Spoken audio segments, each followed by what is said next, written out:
Tem uma frase do Bill Johnson que ele diz o seguinte: o nosso problema com a fé não é a incapacidade de ouvir a Deus, mas é a disponibilidade para ouvir todas as outras vozes. Deixa eu falar isso de novo, eu quero que você assimile isso. Guarda isso, você está comigo? O nosso problema com a fé não é a incapacidade de ouvir a voz de Deus, mas é a nossa disponibilidade para ouvir todas as outras.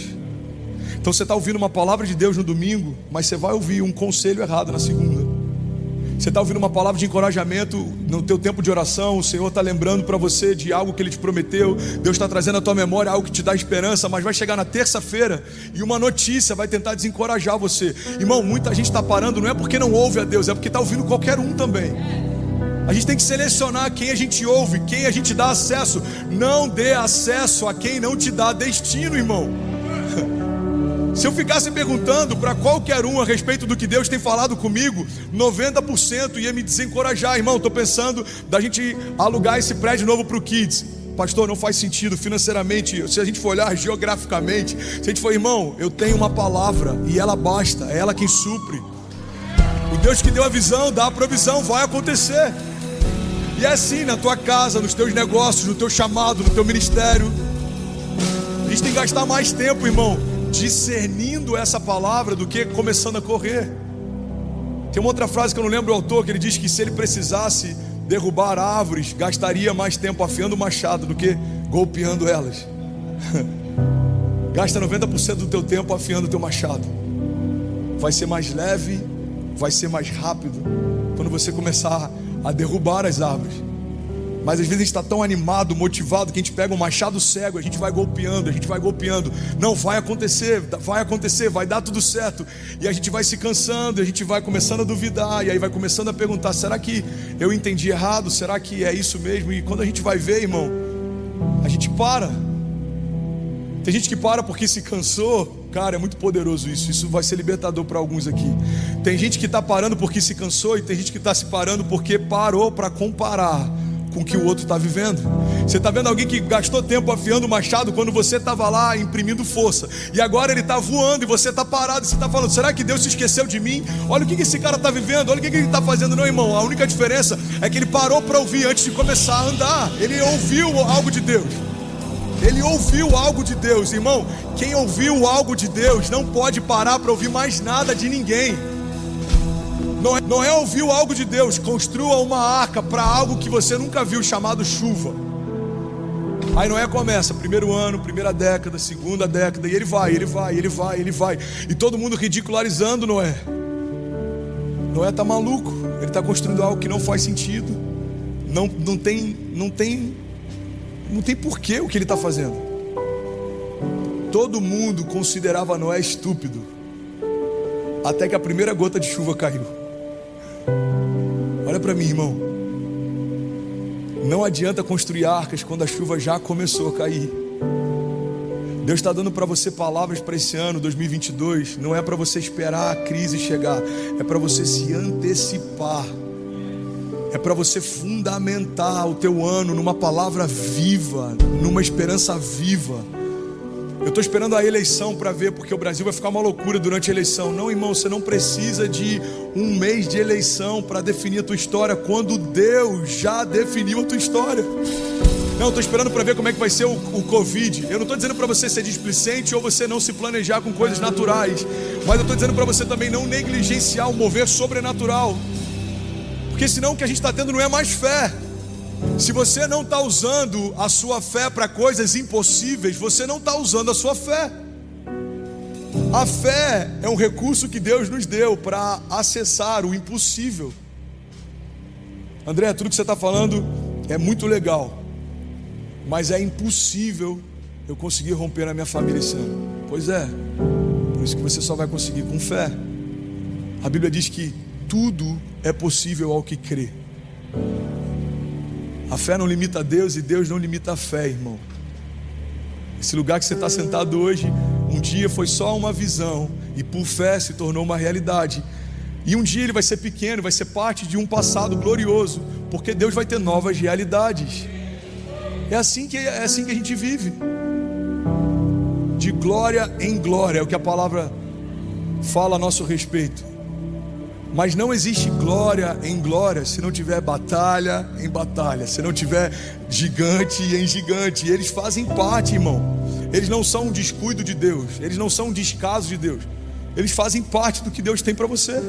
Os gigantes ativam você, os gigantes promovem você, os gigantes deixam você atento. Irmão, vamos ser sinceros, quando está tudo muito bem e nada tenta afrontar, a gente tira as nossas armaduras e roupas de guerra e a gente se distrai. A Bíblia diz que Davi, no período em que os reis iam para a guerra, decidiu ficar no palácio.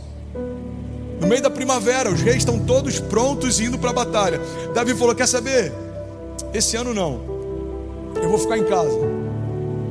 E porque ele se distraiu enquanto deveria estar posicionado, a história dele mudou para sempre. Fala para quem está do seu lado, irmão: 2022, sem distrações, sem mimimi, irmão. Mimimi não precisa repetir não, deixa que só eu falo para ninguém se ofender. Vai que a pessoa é mimizenta e vai falar: é uma indireta? Olha para mim, sem mimimi. A gente está perdendo tempo demais, irmão, com coisas que não tem valor nenhum.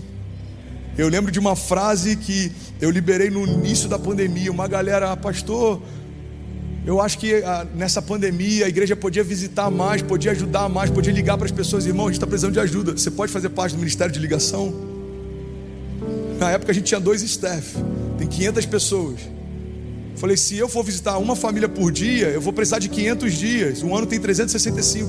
E quando eu terminar de visitar a última família, a primeira que eu visitei já vai estar chateada, falando: tem 1 ano e meio que o pastor não vem me visitar. Foi o primeiro. E eu lembro dessa palavra: menos gente se doendo e mais gente se doando. 2022 não tem espaço para distração, para mimimi, para reclamação, para vitimismo, para autocomiseração. 2022 é o ano de andarmos sobre as águas, é a nossa escola da fé, é o ano de avançar, confiar em Deus mais do que a gente confia em qualquer palavra dada por homens. É o ano de depender plenamente dEle, confiar plenamente nele, viver aquilo que só Ele poderia fazer. Você recebe isso? Pega essa chave, irmão. 2022,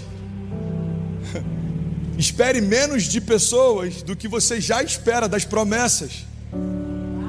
Medita nisso, irmão. Coloca no papel as promessas que você tem esperado e as pessoas que você tem esperado. É assustador.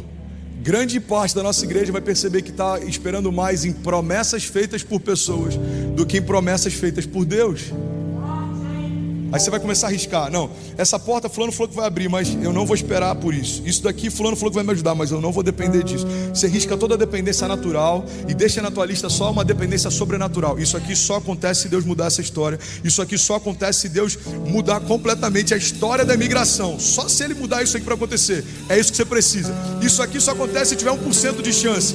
Mas se fosse nem 1% de chance, Deus poderia. Sabe quantos por cento de chance? Baixinho, só um pouquinho. Sabe quantos por cento de chance pela medicina Lázaro tinha de poder voltar a viver? 0. E Jesus? 0. E de Abraão ter filhos? 0. E de homens entrarem numa fornalha ardente várias vezes mais? 0. E de alguém entrar na fornalha e dançar com eles? Menos 10.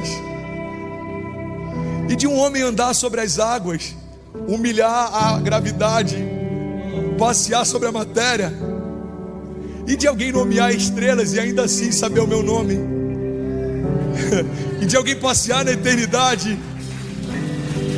Qual é a probabilidade de um Deus criador morrer pela sua criação? De um Deus que poderia apertar o botão reset, deletar e fazer tudo de novo, falar: não, eu não vou recomeçar não, eu vou começar com eles de novo. Eu vou pagar o preço, mas eu não abro mão deles. Irmão, olha para mim, qual era a probabilidade de você estar onde você está, de você ter o que você tem, de você viver o que você vive? Qual que era a minha probabilidade de ser pastor? Eu não gostava nem de igreja, eu tinha resistência a evangélicos. Qual era a minha probabilidade de ser escritor? Saí do 3º ano do ensino médio para fazer supletivo, porque no último semestre eu sabia que eu ia repetir em literatura e português. Aí Deus me dá a graça no ano passado lançar um livro, o Recorte da Editora em pré-venda. Você tem que olhar para isso e falar: qual é a probabilidade? Para mim, impossível. Para Deus, inevitável. A probabilidade é 0. Abaixa só um pouquinho o volume, lindão, do teclado, só um pouquinho. A probabilidade para mim é 0. Mas não sou eu quem vai fazer. Não sou eu quem guardo a minha casa. Se o Senhor não guardar, em vão vigia o sentinela. Não sou eu quem edifica. Se o Senhor não edificar, em vão trabalham aqueles que nela constroem. Não sou eu, irmão, que lidero a igreja. Se o Senhor não me der uma palavra, eu não tenho nada para falar nesse púlpito. Não sou eu que guardo os meus filhos. Se o Senhor não poupasse eles, não teriam nascido, nem eu estaria de pé. Então o que a gente precisa fazer no primeiro culto do nosso melhor?